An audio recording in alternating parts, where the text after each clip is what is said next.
नमस्कार साथियों, मैया पाठशाला स्कूल के YouTube चैनल पर आप सभी का हार्दिक स्वागत, हार्दिक अभिनंदन।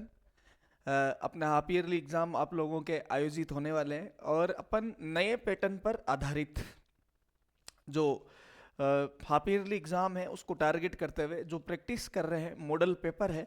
और आज अपना जो कक्षा 10 यानी 10th क्लास का राजस्थान का इतिहास एवं संस्कृति ये वाला जो अध्याय है, ये वाली जो आपकी पुस्तक है उससे जुड़े हुए जैसा पूरा पेपर आता है और सारे क्वेश्चनों को अपन बड़े विश्लेषणात्मक तरीके से अध्ययन करने वाले हैं। तो देखिएगा आप, पहला प्रश्न जो आपको स्क्रीन पे दिख रहा है, सीकर, चूरू और झुंझुनू का क्षेत्र किस नाम से जाना जाता है। ठीक है, मतलब अपने राजस्थान के अंदर खूब सारे ऐसे क्षेत्र है जो अलग अलग नामों से जाने जाते हैं। तभी तो कहते हैं कि राजस्थान जो है वो विचित्रता लिया हुआ एक ऐसा प्रदेश है जहाँ 5 कोस पर पानी बदले, 7 कोस पर बाणी, 8-14 कोस पर पहनावा। इतनी विचित्रता है अपनी संस्कृति के अंदर। ठीक है, तो सीकर, चूरू और झुंझुनू को जो पहला क्वेश्चन है, क्वेश्चन नंबर 1, और उसमें भी जो पहला है उसका आंसर है शेखावाटी। ठीक है, मतलब सीकर, चूरू और झुंझुनू वाले प्रदेश को क्या कहते हैं? शेखावाटी प्रदेश कहते हैं। इसमें अभी नया आप और जिला ऐड कर सकते हो, जैसे नीम का थाना सीकर का नया जिला बना है तो वो भी इसमें आ जाएगा। अब देखो यहाँ पे और भी अपन डिस्कशन करते चलते हैं। जैसे ऑप्शन ए में यहाँ पे मांड, तो मांड जो है वो जैसलमेर को कहते हैं। जैसलमेर का जो प्राचीन नाम है वो मांड या वल्ल प्रदेश मिलता है। फिर आ रहा है बागड़, तो डूंगरपुर और बांसवाड़ा का जो क्षेत्र है दक्षिणी राजस्थान का उसे बागड़ कहते हैं। शेखावटी का हमने देख ही लिया।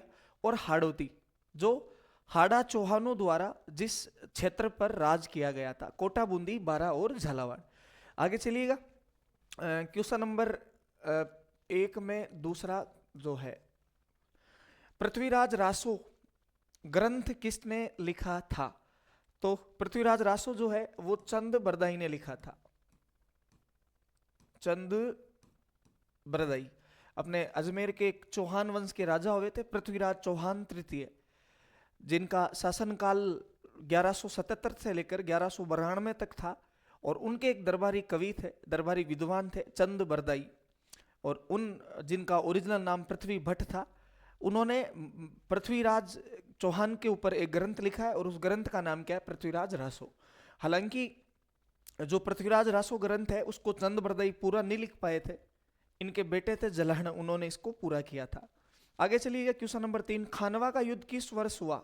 खानवा का युद्ध किस वर्ष लड़ा गया? खानवा का युद्ध लड़ा गया था 1527 में, 1527 ईस्वी में। ठीक है, हिंदुस्तान के मुगल बादशाह बने थे नए नए बाबर, और उस समय पूरे भारत की जो उठती हुई शक्ति थी, शक्तिशाली शासक थे अपने महाराणा सांगा, उनके बीच में 17 मार्च 1527 के दिन भरतपुर जिले की रूपवास तहसील में स्थित खानवा के मैदान में घमासान युद्ध लड़ा गया था, जहां राणा सांगा कुछ गलतियों की वजह से हार जाते हैं और भारत में मुगल सत्ता स्थापित हो जाती है। आगे चलिए, राव चंद्रसेन किसका पुत्र था? राव चंद्रसेन मारवाड़ का प्रताप, भूला बिसरा राजा, या प्रताप का पथ प्रदर्शक, प्रताप का अग्रगामी। उसके पापा का नाम क्या था? उनके पापा का नाम था राव मालदेव। ठीक है, चौथे का ही हो गया। बिश्नोई संप्रदाय के प्रवर्तक कौन थे? बिश्नोई संप्रदाय के प्रवर्तक थे जाम्बोजी महाराज। बिश्नोई संप्रदाय के प्रवर्तक कौन थे? जाम्बोजी महाराज। तो अपनी जो पहली स्लाइड है इसके 5 क्वेश्चन कंप्लीट होते हैं। चलिए आगे, निम्नलिखित में से कौन सा त्योहार ईसाई धर्म से संबंधित नहीं है? पहले क्वेश्चन में ही है छठा, तो इसमें जो नौरोज है, नौरोज वो संबंधित नहीं है ईसाई धर्म से। देखो क्रिसमस डे ईसाइयों का त्योहार है, ईस्टर डे भी इनका है, गुड फ्राइडे भी इनका है, नौरोज पारसी धर्म का है। आगे चलिएगा, निम्न में से कौन सा सुमेलित नहीं है? कपिल मुनि का मेला बीकानेर में बढ़ता है, बिल्कुल बढ़ता है, और उसी दिन बढ़ता है जिस दिन पुष्कर मेला बढ़ता है, कार्तिक पूर्णिमा के दिन। गलियाकोट का उर्स डूंगरपुर, बिल्कुल सही है। बेणेश्वर मेला सामने दे रखा है जयपुर, तो ये गलत हो गया से, ठीक है, क्योंकि बेणेश्वर मेला जयपुर में नहीं भरता, बेणेश्वर मेला भरता है डूंगरपुर के अंदर, जहां पे सोम, माही और जाखम 3 नदियों का त्रिवेणी संगम है।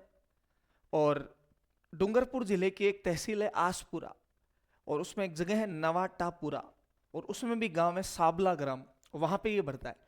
और चौथा ऑप्शन है महावीर जी का मेला, महावीर जी का मेला करौली में भरता है, ठीक है। तो 7वें जो क्वेश्चन है उसका आंसर हो गया अपना से। बोरला नामक आभूषण स्त्रियां कहां पर धारण करती है? तो बोरला जो है ना वो सिर पे पहना जाता है। बोरला, राखड़ी, चुमोटा, मेमंद, शीश फूल, ठीक है। इसके अलावा दामिनी, टीडी फड़को, कॉलर, ये सारे जो है ताबीत, ठीक है, ये सारे जो आभूषण हैं वो कहाँ पहने जाते हैं? अपने सिर पे पहने जाने वाले आभूषण है। आगे चलिएगा क्वेश्चन नंबर 9 पे, निम्न में से किस चित्र को भारत की मोनालिसा भी कहा जाता है? तो भारत की मोनालिसा तो एक ही है, किशनगढ़ वाली बनी ठनी। तो क्वेश्चन नंबर 9 में भारत की मोनालिसा कौन है? बनी ठनी। एक्चुअल में जो मोनालिसा थी वो फ्रांस की एक पेंटिंग है, एक काल्पनिक पेंटिंग है, और इतनी गजब की है, उस पेंटिंग में इतने रहस्यमयी चीजें छुपी हुई है। और मोनालिसा की जो पेंटिंग है वो लियो दार्नी द विंची नाम के एक चित्रकार थे, उन्होंने बनाई थी। तो भारत की मोनालिसा बनी ठनी। निम्न में से कौन सा सुमेलित नहीं है? गागरोन का किला झालावाड़ में, बिल्कुल सही है। जयगढ़ अजमेर में नहीं है। जयगढ़ कहाँ पे? जयपुर के अंदर। जयगढ़ किला कहाँ है? जयपुर में, जयपुर के अंदर, ठीक है। लोहागढ़ का किला भरतपुर में है। कुंभलगढ़ जो है वो राजसमंद के अंदर है। जच्चा लोकगीत किस अवसर पर गाया जाता है? सिंपल से ऑप्शन देखो, शिशु के जन्म के अवसर पर, वैवाहिक अवसरों पर, त्योहार के अवसर पर, या फिर गणगौर के अवसर पर। तो अक्सर जब किसी लड़के का या लड़की का जन्म होता है तो अपन कहते हैं यार जच्चा और बच्चा ठीक है क्या, तो शिशु के जन्म के अवसर पर गाया जाता है। एक जैसे 9 महल किस किले में? तो नाहरगढ़ किले में। नाहरगढ़ कहाँ पे है? जयपुर के अंदर। जयपुर के एक राजा हुए थे सवाई माधो सिंह, और उनकी जो मुख्य रानी है वो 9 थी, और 9 रानियों के एक दूसरे से प्रतिस्पर्धा थी। मारवाड़ी में बोले तो ईर्ष्या था एक दूसरे के, एक के लिए कोई चीज करते तो वो दूसरी के लिए भी करनी पड़ती, दूसरी के लिए करते तो वो तीसरी के लिए भी करनी पड़ती। तो एक महल बनाया था एक रानी के लिए, 9 महल बनाने पड़े, है ना। बन जा तू मेरी रानी, मैं तेनू महल बना दूंगा। रिक्त स्थानों की पूर्ति कीजिए। पन्ना धाई ने अपने पुत्र चंदन का बलिदान करके खाली जगह को बनवीर से बचाया था। किसको बचाया था? क्वेश्चन नंबर 2 में पहला उदय सिंह को, महाराणा प्रताप के पापा उदय सिंह। दासी पुत्र बनवीर जो उदय सिंह के बड़े वाले भाई विक्रमादित्य की हत्या कर चुका था, और उदय सिंह को मार के और मेवाड़ का राजा बनना चाहता था, लेकिन पन्ना धाई ने अपने पुत्र चंदन की बलि दी और महाराणा प्रताप की रक्षा की, और चित्तौड़गढ़ से कुंभलगढ़ लेके आ जाती है। और कुंभलगढ़ में आशा देवपुरा के शरण में उदय सिंह का लालन पालन होता है, वो बड़े होते हैं, और वहीं उनका राज तिलक करके उन्हें मेवाड़ का राजा घोषित कर दिया जाता है। रिक्त स्थान है कि ऊंटों के देवता के रूप में पूजा की जाती है। तो ऊंटों के देवता के रूप में पूजा किसकी की जाती है? पाबूजी महाराज की। अपने कोलूमंड जो भी नए वाले जिलों में, फड़ौदी जिले में आ गया है, वहां पे पाबूजी महाराज का मंदिर है।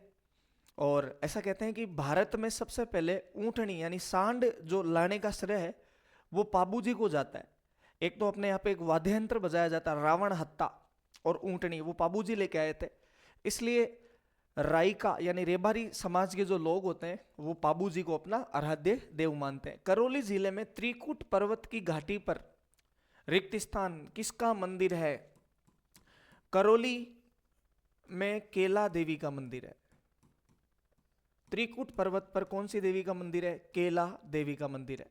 गिरी दुर्गों में अच्छा एक और है चौथा, सोजत व मालवा मारवाड़ में बहुत प्रसिद्ध है। क्या प्रसिद्ध है? तो सोजत की मेहंदी प्रसिद्ध है,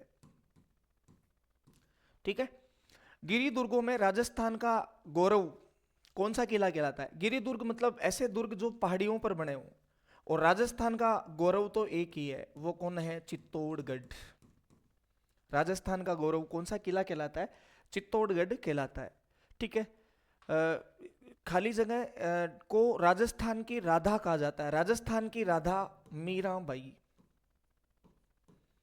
राजस्थान की राधा कौन है? मीराबाई। मेड़ता के राज परिवार में जन्म हुआ और राणा सांगा के बड़े पुत्र कुंवर भोजराज के साथ इनका विवाह हुआ था। ठीक है, आगे चलिएगा।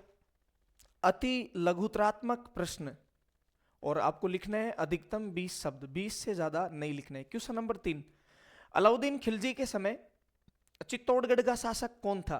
Question number 3। ठीक है, तो तीसरे क्वेश्चन का आप आंसर किस प्रकार दोगे? क्वेश्चन नंबर 3 का आंसर,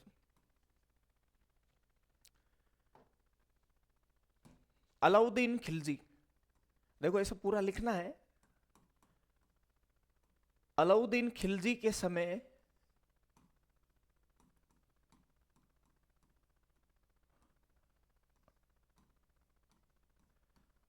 चित्तौड़गढ़ के शासक, ठीक है, ये पूरा लिखना है। चित्तौड़गढ़ के शासक रावल रतन सिंह थे। हो जाएंगे 20 शब्द आराम से।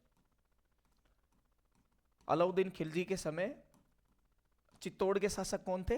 रावल रतन सिंह थे। और आपसे पूछ ले रणथंभौर के कौन थे? हमीरदेव चौहान थे। आपसे पूछ ले जालोर के कौन थे? कानड़ देव और बीरमदेव थे।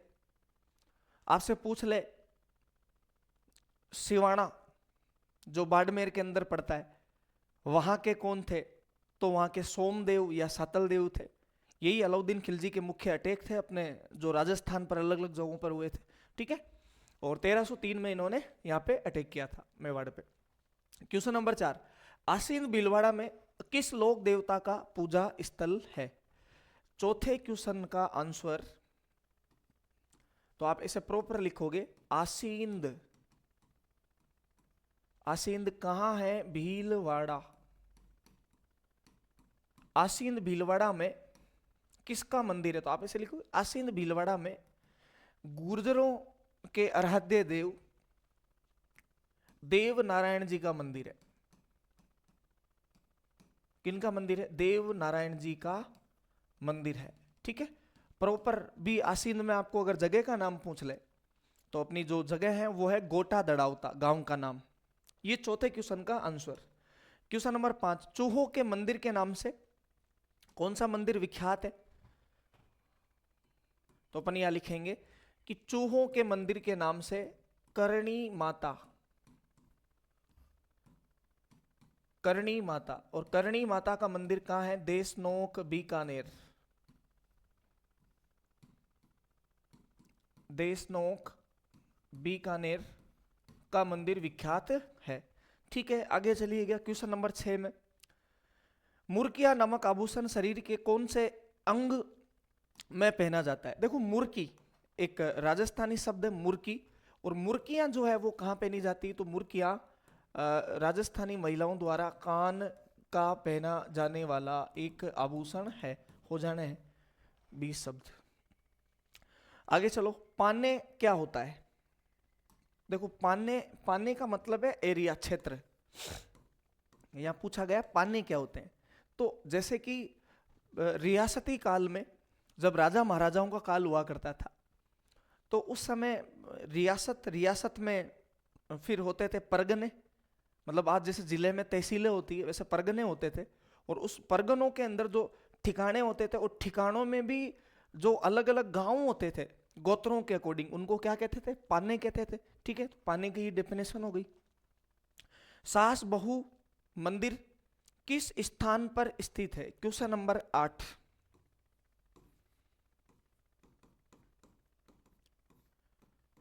सास बहु मंदिर, तो टाबरों सास बहु का जो मंदिर है वो अपने उदयपुर जिले में एक जगह पड़ती है, नागदा। उदयपुर में कौन सी जगह है? नागदा। नागदा उदयपुर। ठीक है, मेवाड़ के एक राजा हुए थे जिनका नाम था राजा नाग या नागादित्य।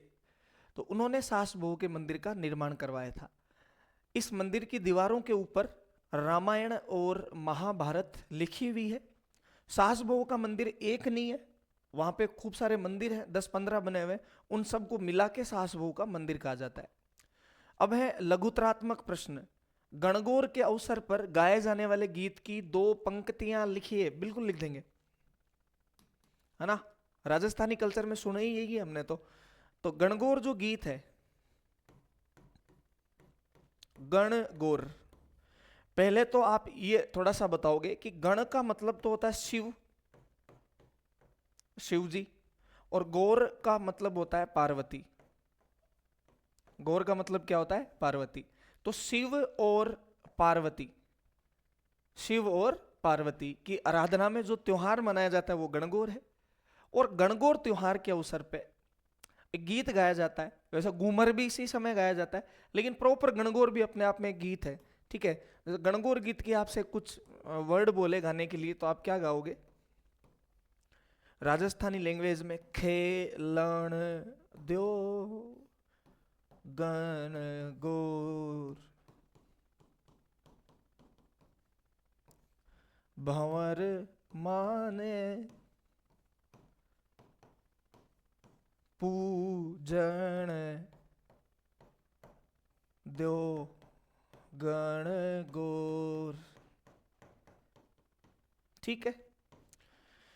खेलन दो गणगौर, भंवर माने पूजन दो गणगौर। भंवर मतलब एक अपने पति का नाम। तो एक महिला अपने पति को कहती है कि मेरे पति देव, मेरे प्रिय प्रीतम, मुझे जो है वो गणगौर खेलन दो। आगे चलिएगा, नेक्स्ट क्वेश्चन नंबर 10। घोड़लिया से आप क्या समझते हैं? क्वेश्चन नंबर 10 का आंसर देखिएगा। घोड़लिया,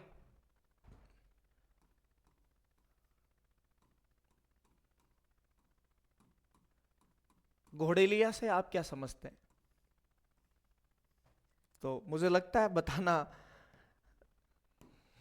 सबको अच्छे से पता होगा। जब एक बच्चा जो 6-7-8 महीने का हुआ है और वो जब अपने पैरों पर खड़ा रहना स्टार्ट कर देता है और वो चलने की कोशिश करता है लेकिन गिरता है, फिर चलने की कोशिश करता है, फिर गिर जाता है, तो उसकी जो माँ होती है बच्चे की, वो खाती से एक लकड़ी का 3 पहिए वाला एक खिलौना बना के लाते हैं, जिसको एक बच्चा पकड़ के हाथों से और जिसके सहारे चलने लगता है, ठीक है।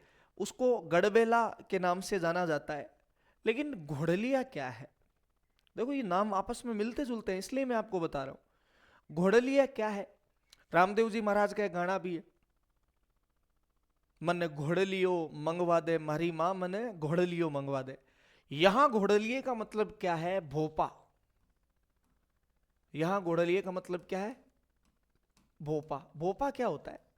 जिसमें किसी देवता की छाया आती है। देवता की क्या आती है? छाया आती है।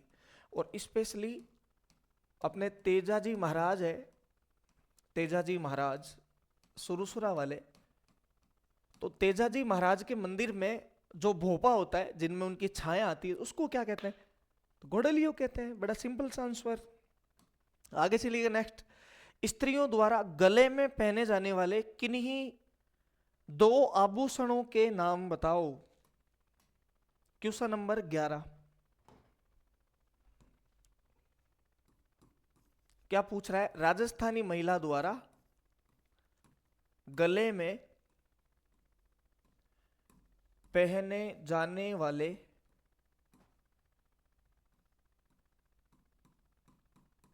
2, है ना, बोला है 2 का तो 2 ही लिखना है। 2 आभूषणों के नाम बताओ। तो ऐसे तो खूब ही है, राजस्थानी महिला गले में कम से कम 85 आभूषण पहनती है, लेकिन अपने से कितना पूछा? 2।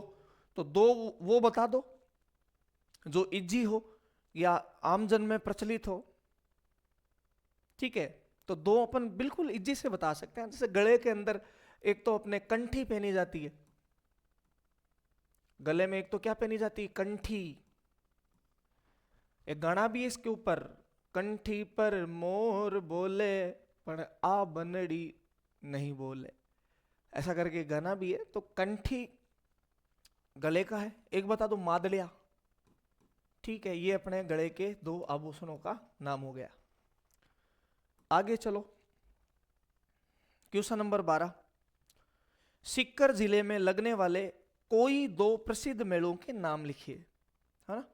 तो सीकर में जो 2 मेले भरते हैं उनका नाम लिखना बस। सीकर जिले में भरने वाले कोई 2 मेलों के नाम। तो सीकर में खूब सारे मेले भरते हैं, खूब सारे। आपको कितने बताने? ओनली 2 मेलों के नाम बिल्कुल बता देंगे। एक तो जीण माता का मेला रेवासा सीकर में, जीण माता का मेला, ठीक है। एक जीण माता का भाई था हर्षनाथ भेरू, उसका मेला। या फिर आप खाटू श्याम जी का मेला, ये भी रिंगस तहसील में पड़ता है, खाटू श्याम जी का मेला। सीकर जिले में भरने वाले किन्हीं 2 मेलों के नाम पूछे। आगे चलिएगा अगले क्वेश्चन पे, क्वेश्चन नंबर 13। लोक देवता रामदेव जी के माता पिता का नाम बताइए। Question number 13। रामदेव जी महाराज राजस्थान के सबसे लोकप्रिय देवता, इनके मम्मी और पापा का नाम बताना है। तो इनके पापा का नाम था अजमल जी तंवर। रामदेव जी के पापा का नाम अजमल जी तंवर, और इनकी मम्मी का नाम, इनकी माता का नाम मेणाद है, ठीक है। तो रामदेव जी के मम्मी पापा अजमल जी तंवर और मेणाद है। आगे चलिए नेक्स्ट। कालीबंगा के अवशेष किस नगर में व किस नदी के किनारे स्थित है? Question number 14। राजस्थान अभी नहीं, पुराने समय में भी खूब सारी सभ्यताओं का गर्भगृह रहा है। खूब सारी सभ्यताएं राजस्थान के अंदर, और उसमें जो सबसे सुनियोजित तरीके से बसी हुई सभ्यता, व्यापारिक दृष्टि से भी बहुत मजबूत, वो कालीबंगा सभ्यता है। अपने को पूछा है कि कालीबंगा सभ्यता कहाँ है और किस नदी के किनारे, ठीक है। तो है कहाँ पे? हनुमानगढ़ जिले में, पहला आंसर। दूसरा, नदी का नाम पूछा है, तो हम नदी का नाम बताएंगे यहां पे घग्गर, घग्गर नदी, या घग्गर नदी का एक नाम और मिलता है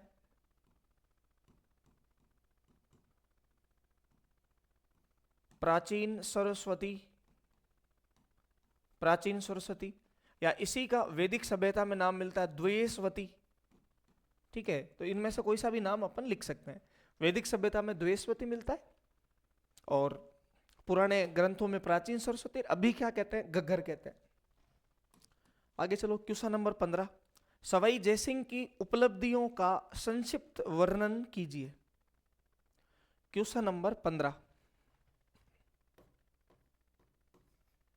जयपुर के एक राजा, नाम क्या था? सवाई जयसिंह। इनकी उपलब्धियां बतानी है, मतलब इन्होंने अपने जीवन में कौन कौन सी अच्छे कार्य किए कि इनकी जो मान प्रतिष्ठा थी उसमें 4 चांद लगे, या इन्होंने कौन कौन से अच्छे कार्य किए थे।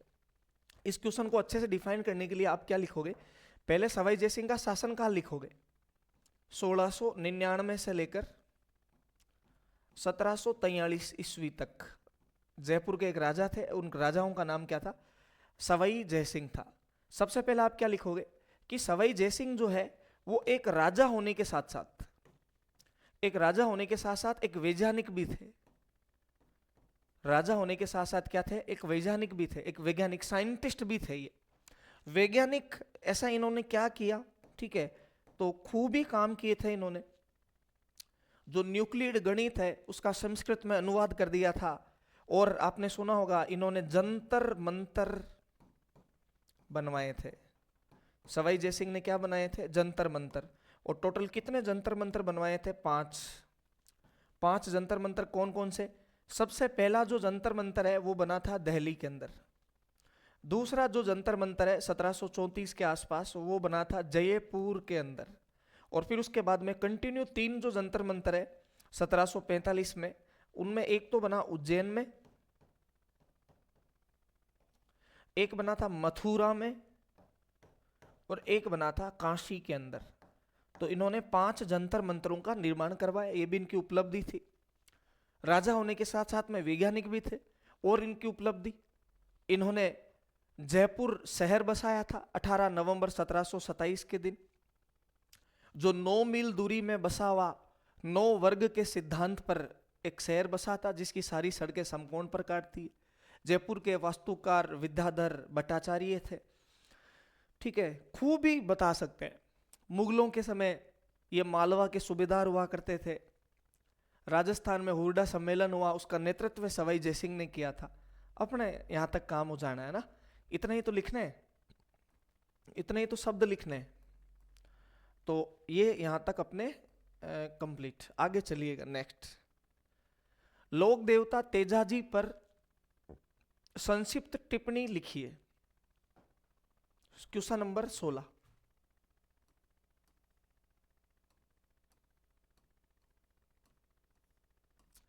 एक टॉपिक आता आपके राजस्थान के लोक देवता, और राजस्थान के लोक देवताओं में सबसे लोकप्रिय देवता रामदेव जी के बाद अपने तेजाजी महाराज। तो इनके बारे में टिप्पणी लिखनी है। ठीक है, संक्षिप्त में लिखनी है। तो इनके बारे में अपन सबसे पहले क्या लिखना स्टार्ट करेंगे? तेजाजी महाराज के पिता का नाम। पिता का नाम था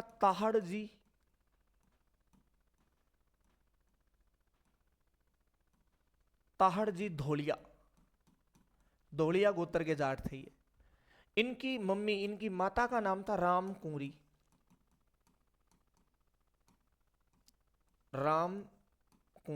और इन्हीं राम कुंवरी की कोख से तेजाजी महाराज का जन्म होता है माघ शुक्ल चतुर्दशी के दिन 1074 ईस्वी में। और नागौर जिले का एक गांव, और गांव का नाम खड़नाल में तेजाजी का जन्म हुआ। और इनका जो ओरिजिनल नाम है वो तेजराज था। तेजाजी का वास्तविक नाम क्या था? तेजराज। बाद में तेजराज इनका नाम क्यों रखा गया? तो पंडितों ने जब इनकी कुंडली देखी तो इनकी कुंडली पर तेज था, सूर्य का तेज था। और जिनके कुंडली में सूर्य का तेज होता है वो व्यक्ति जीवन में बहुत नाम करके जाता है। तेजाजी नो डाउट बहुत अच्छा नाम करके गए थे। तो ये तो इनका इंट्रोडक्शन हो गया। 2 इनके बहनें थी, है ना, बहनें थी 2। बहनों के नाम लिख देंगे राजल और भोगरी। 2 बहनें थी राजल और भोगरी। एक जाट परिवार में जन्म हुआ। और इनके जो पिता ताहड़जी धोलिया वो काफी भूमिपति थे, काफी जमीन थी इनके पास में। और तेजाजी अपने खेतों में हल जोता करते थे। हल जोतते समय एक दिन इनकी भाभी जो इनके लिए खाना लेके आती है वो लेट हो जाती है। और तेजाजी भूख के मारे जब परेशान हो जाते हैं, भाभी उस दिन लेट आती है, तो भाभी को खरा काटा सुना देते हैं कि भाभी मैं सुबह 5 बजे से खेत में काम कर रहा हूँ, बाकी सब किसान खाना खाकर वापस हल लेके स्टार्ट हो गए खेत में जोतना, और मेरे को अभी तक खाना नहीं मिला है। तो फिर भाभी भी उस दिन गुस्से में थी, क्योंकि भाभी क्यों नहीं आ पाई थी? क्योंकि उनका जो बेटा था वो रो रहा था। गाने में भी बताया जाता है, मण पीस्यो मण रांध्यो पूत छोड़या पालने। और बाद में फिर भाभी भी गुस्से में तेजाजी को कह देती है कि अगर आपको गरम गरम फलके खाने हैं तो थारी परिण्योड़ी बैठी पनेर उसको लेके आ जाओ देवर जी, गरम गरम रोटियां टाइम पर खानी है तो उसको लेके आओ। फिर तेजाजी जो है वो अपनी पत्नी को लेने पनीर चले जाते हैं। माँ इनकी मना करती, क्योंकि उस समय मुहूर्त सही नहीं होता है। इनका ससुराल होता है पनेर के अंदर। पनेर कहाँ आता है? अजमेर के अंदर। और जब तेजाजी पनेर गए तो इनकी जो सासू थी वो गायों का दूध निकाल रही होती है और गायें उछल जाती है, तो सासू भी तेजाजी को डांट फटकार लगाती है। इस चीज को लेकर इनकी जो पत्नी होती है पेमल, वो बड़ी नाराज होती है अपनी माँ से, क्योंकि जवाई पहली बार अपने ससुराल में आया है तो उसकी रेस्पेक्ट, उसकी इज्जत होनी चाहिए। जब जवाई पहली बार ससुराल में आता है तो ढोलियों को ढोल बजाते हैं, नाई उसके आसपास घूमते हैं, रेस्पेक्ट होती है। हर जाति का अलग अलग काम होता है, लेकिन ऐसा कुछ नहीं होता। उल्टा तेजाजी का अपमान करके ना वापस भेज दिया जाता है। तो पेमल भी गुस्से में, लेकिन पेमल की एक सहेली थी, एक महिला मित्र थी लाछा गुजरी, उनके पास में तेजाजी को वो भेज देते हैं। और उसी रात लाछा गुजरी की गायें चोरी हो जाती है। तेजाजी उसकी गायें छुड़ाने के चक्कर में मेर या मुस्लिम लुटेरों से युद्ध करते हैं ब्यावर के नज़दीक, और वहां उन्हें सांप डस लेता है। इस वजह से सुरसुरा में तेजाजी जो है वो वीर गति को प्राप्त हो जाते हैं। पेमल उनके साथ में आके सती हो जाती है, और पेमल अपनी गोत्र के लोगों को और जिन जिन लोगों का जो डिपार्टमेंट था गांव में पहले जवाई के आने पर जो स्वागत होना चाहिए था, उन सबको श्राप दे के आती है कि तुम्हारा वंश कभी भी नहीं आगे बढ़ पाएगा। वो आज तक नहीं होता है। तो तेजाजी के मंदिर आपको ध्यान रखना है, एक पनेर में, एक खरनाल में और एक सुरसरा में। तो ऐसी संक्षिप्त टिप्पणी अपन आराम से लिख सकते हैं, ठीक है, तेजाजी महाराज पे। आगे चलिएगा, ख्वाजा मोइनुद्दीन चिश्ती के उर्स पर टिप्पणी ली है। Question number 17। ख्वाजा मोइनुद्दीन चिश्ती, ठीक है, इनका उर्स बढ़ता है, उसके ऊपर टिप्पणी लिखनी है। पहली बात तो ये कि इनके उर्स का नाम क्या है।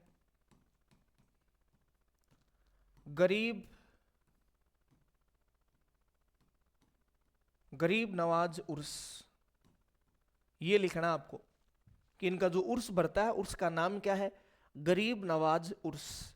गरीब नवाज जो उर्स है वो भरता कहां पे है, तो अजमेर के अंदर, पहली चीज, ठीक है, अजमेर के अंदर बढ़ता है।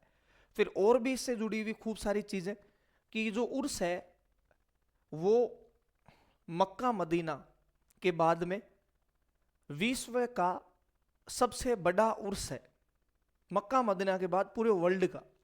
इसलिए भारत का जो मक्का मदीना वो अजमेर को कहा जाता है, इस उर्स को कहा जाता है, ठीक है। और आप क्या लिखोगे कि गरीब नवाज उर्स जो अजमेर में बढ़ता है, इसके ऊपर अपने ख्वाजा साहब की जो दरगाह है वहां पे एक दरवाजा है, दरवाजे का नाम है जिन्नती दरवाजा। दरवाजे का नाम क्या, जिन्नती दरवाजा। इस जिन्नती दरवाजे के ऊपर भीलवाड़ा का, बताओ कहां का, भीलवाड़ा का गोरी परिवार। भीलवाड़ा का कौन सा परिवार, गोरी परिवार जो है वो झंडा चढ़ाता है। भीलवाड़ा का गोरी परिवार जो है वो जिन्नती दरवाजे के ऊपर झंडा चढ़ाता है, और वहीं से गरीब नवाज उर्स की औपचारिक शुरुआत मानी जाती है, ठीक है। तो ऐसी खूब सारी चीजें हम ख्वाजा मोइनुद्दीन चिश्ती के गरीब नवाज उर्स के बारे में लिख सकते हैं। आगे चलिएगा, जन सामान्य, क्वेश्चन नंबर 18 के लोकगीत किन अवसरों पर गाए जाते हैं। अब देखो संक्षिप्त में लिखना है तो आराम से कि भाई जन सामान्य के जो लोकगीत है वो कब गाए जाते हैं। जैसे अपने कोई मांगलिक कार्य हुआ, ठीक है, किसी का विवाह हुआ, कोई पुत्र जन्मोत्सव हुआ, कुछ त्योहार आए, तो इन्हीं समय जो जनमानस के, जन सामान्य के लोकगीत है ना, वो इसी समय गाया जाता है। जैसे बधावा देना हो, अपने घर में कोई अच्छा काम हुआ हो, तो क्वेश्चन नंबर 18 का आंसर ये हो गया। मांगलिक, त्योहार, विवाह, बधावा देना हो, राती जगह, ये जन सामान्य के अवसर पर गाए जाने वाले गीत है। आगे चलिएगा, क्वेश्चन नंबर 19।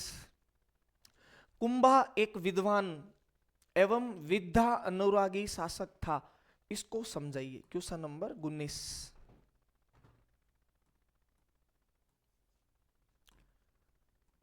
महाराणा कुंभा मेवाड़ के राजा,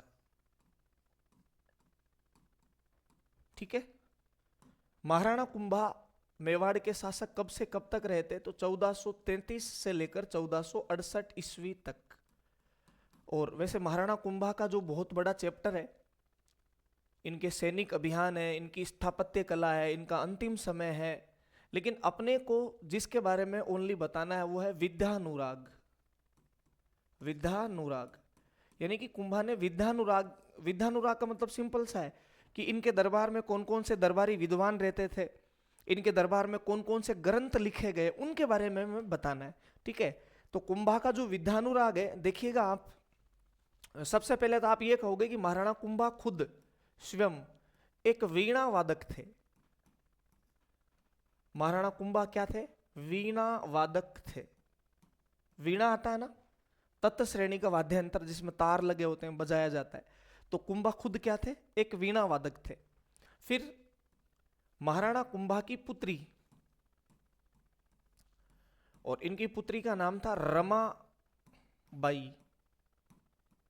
और रमाबाई जो है ना वो एक संगीतज्ञ थी। रमाबाई क्या थी? एक संगीतज्ञ थी। और जो संगीत में एक्सपर्ट होता है उसे एक उपाधि दी जाती है वागीश्वरी की। तो रमाबाई जो है वो संगीतज्ञ या वागीश्वरी थी। फिर देखिएगा महाराणा कुंभा जो है इनके दरबार में कौन कौन से कवि रहते थे जो इनके दरबार की शोभा बढ़ाते थे? एक थे कान्हा व्यास। कान्हा व्यास। एक थे सोम सुंदर। एक थे सुंदर दास। जय सुंदर। ऐसे कुंभा के दरबार में 6-7 जो है वो कवि रहते थे। और सबसे इंपॉर्टेंट जो चीज है, ठीक है, विद्यानुराग के बारे में लिखना है कि कान्हा व्यास जो है इन्होंने एक बहुत ही अच्छा ग्रंथ लिखा था। और ग्रंथ का नाम था एक लिंग महात्म्य। एक लिंग महात्म्य। विद्यानुराग के बारे में बताना, एक लिंग महात्म्य ग्रंथ किसने लिखा? कान्हा व्यास ने। इस एक लिंग महात्म्य में टोटल 10 अध्याय है। टोटल कितने अध्याय है? 10। इन 10 अध्यायों में से एक अध्याय जिसका नाम है राजवर्णन, वो खुद महाराणा कुंभा ने लिखा था। ठीक है, तो ये भी इनके विद्यानुराग का एक तरीके से पार्ट हुआ। फिर अपन और इसमें लिखना चाहे तो अपन एक बहुत अच्छे आदमी का नाम लिख सकते हैं, मंडन का। मंडन कौन था? ये महाराणा कुंभा का शिल्पी था। महाराणा कुंभा का क्या था? शिल्पकार। जहां महाराणा कुंभा ने मेवाड़ में 32 दुर्गों का निर्माण करवाया था, कुंभलगढ़ जैसे विशालकाय दुर्गों का निर्माण करवाया था, तो उस दुर्ग का शिल्पी जो है वो मंडन होता है। गुजरात का रहने वाला एक ब्राह्मण होता है। और ये मंडन भी है ना पीछे नहीं रहा ग्रंथ लिखने में। मंडन भी पीछे नहीं रहा। वो कहते हैं ना कि कालिया के पास धोड़ा रहता है तो गुण नहीं, रंग तो आ ही जाता है। देखा यार, दरबार में हर कोई ग्रंथ लिख रहा है, मैं भी लिख देता हूं। तो मंडन ने भी खूब सारे ग्रंथ लिखे। ठीक है, जैसे इन्होंने एक ग्रंथ लिखा राजवल्लभ। राजवल्लभ। एक इनका ग्रंथ है कोदंड मंडन।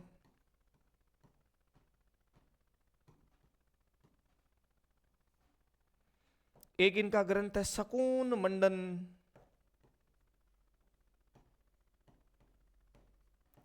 एक इनका ग्रंथ है वेद मंडन। तो ऐसे खूब सारे, ये सारा महाराणा कुंभा और उसका विद्यानुराग के बारे में अपन अच्छे से बता सकते। आगे चलो, नेक्स्ट क्वेश्चन, ये वाला 20वां। राजस्थानी चित्रकला की विशेषताएं लिखिए। ठीक है, क्वेश्चन नंबर 20। क्वेश्चन नंबर 20 क्या बोल रहा है? राजस्थानी चित्रकला, राजस्थानी पेंटिंग,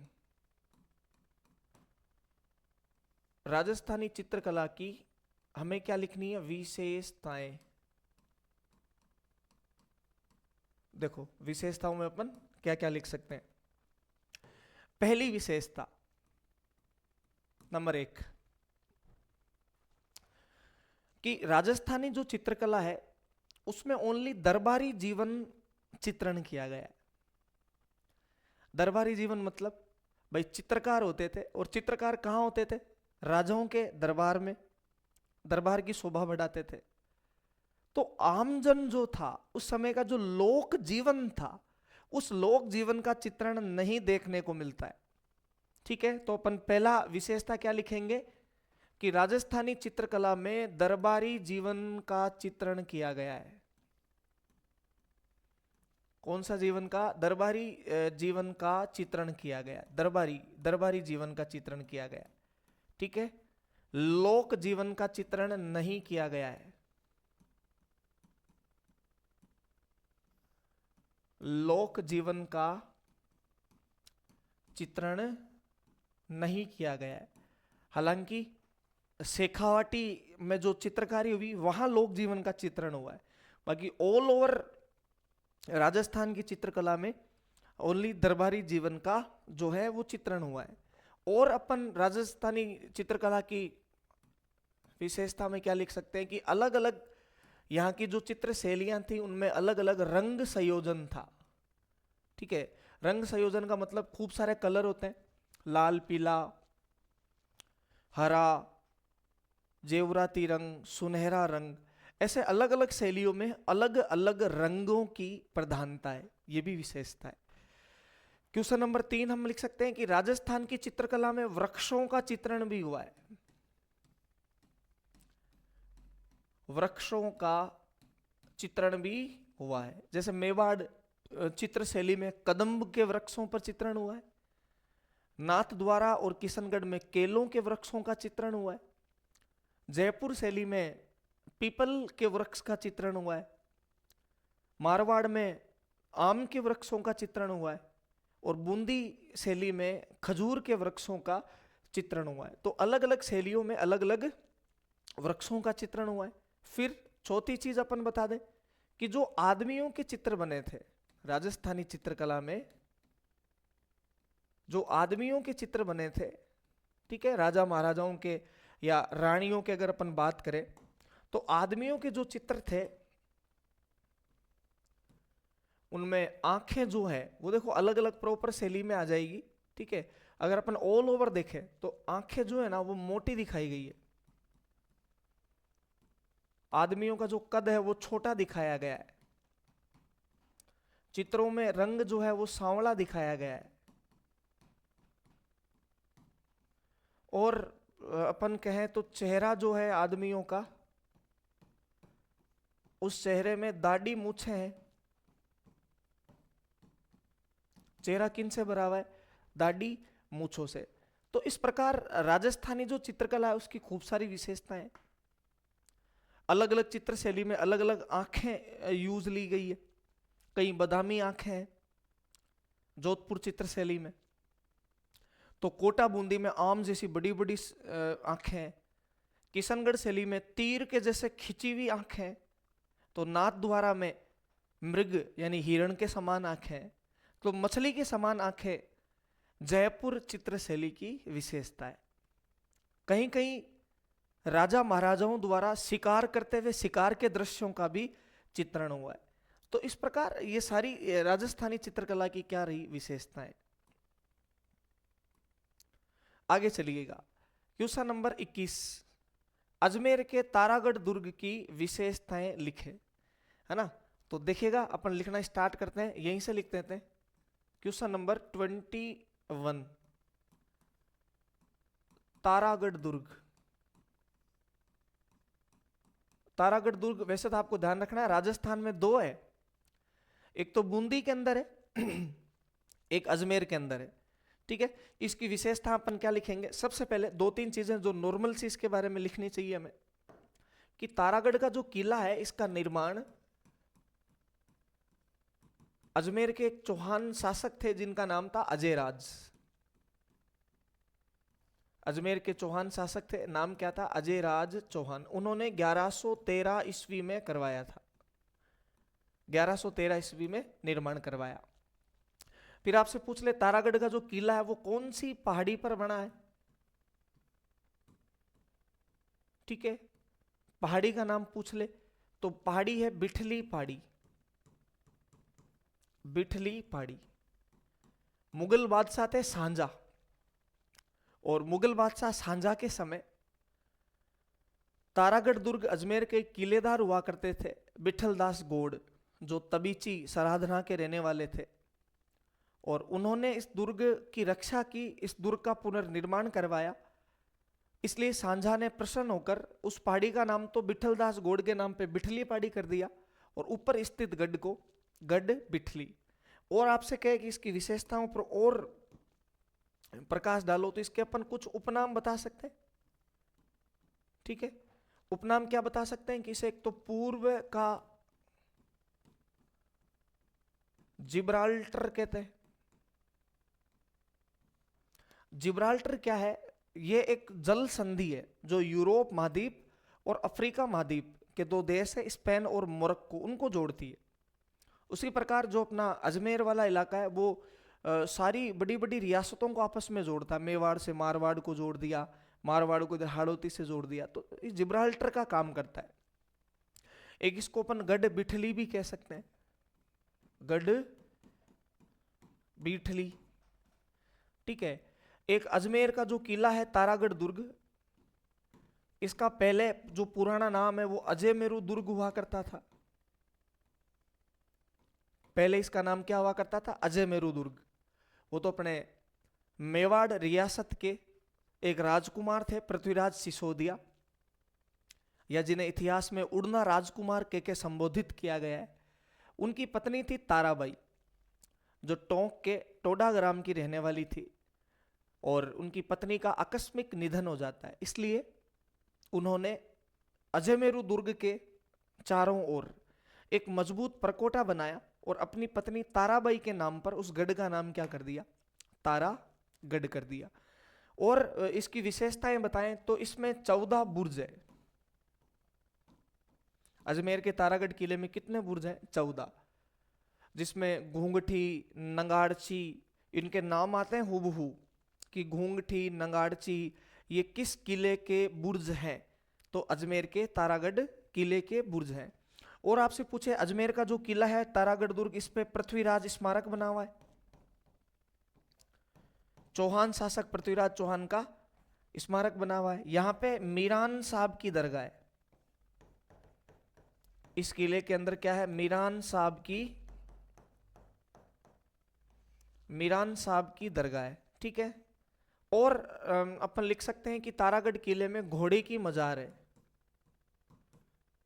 घोड़े की मजार है। और ये जो घोड़ा है ना, वो ऐसा कहते हैं पुराने टाइम में दाल खाया करता था, बाकायदा।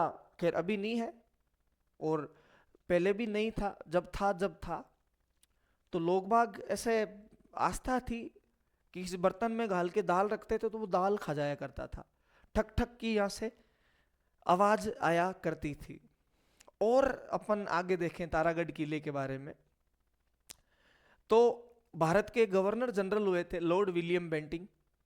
उन्होंने 1833 में 1833 में इस किले को सैनिकों के लिए, फौजियों के लिए आरामदायक या स्वास्थ्यवर्धन केंद्र बना दिया था। खूब सारी विशेषताएं हो गई। कौन से किले की? तारागढ़ किले की, ठीक है। तो हम यहां तक पढ़ चुके।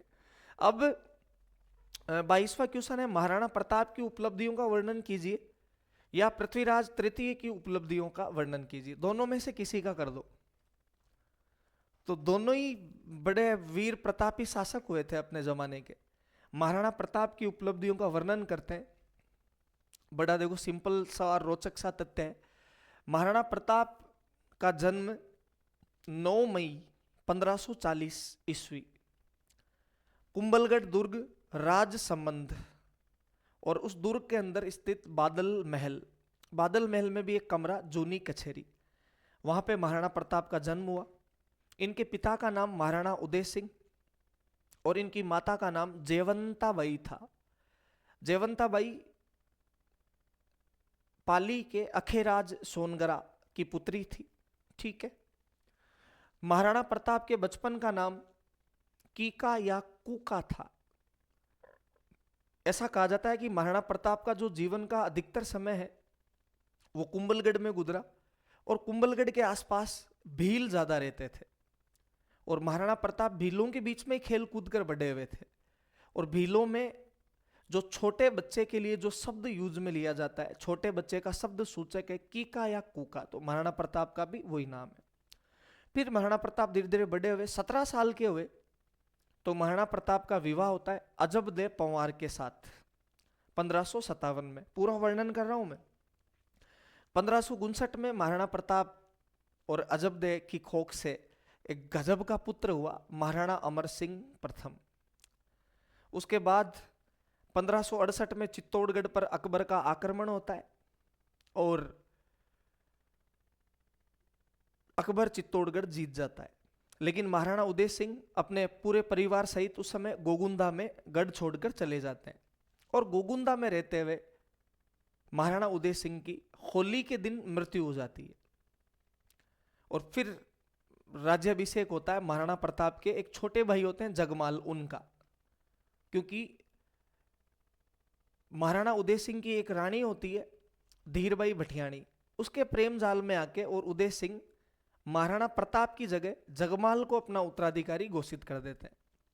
लेकिन सैनिक, सरदार, सामंत, बड़े महाजन सब महाराणा प्रताप को राजा के रूप में देखना चाहते थे, इसलिए फिर वो महाराणा प्रताप को राजा बना देते हैं। महाराणा प्रताप का जैसे ही राज्याभिषेक होता है गोगुंदा के अंदर, और महाराणा प्रताप को लगता है गोगुंदा सेफ जगह नहीं है, चित्तौड़गढ़ तो पहले ही हाथों से गया, अकबर के अधिकार में था।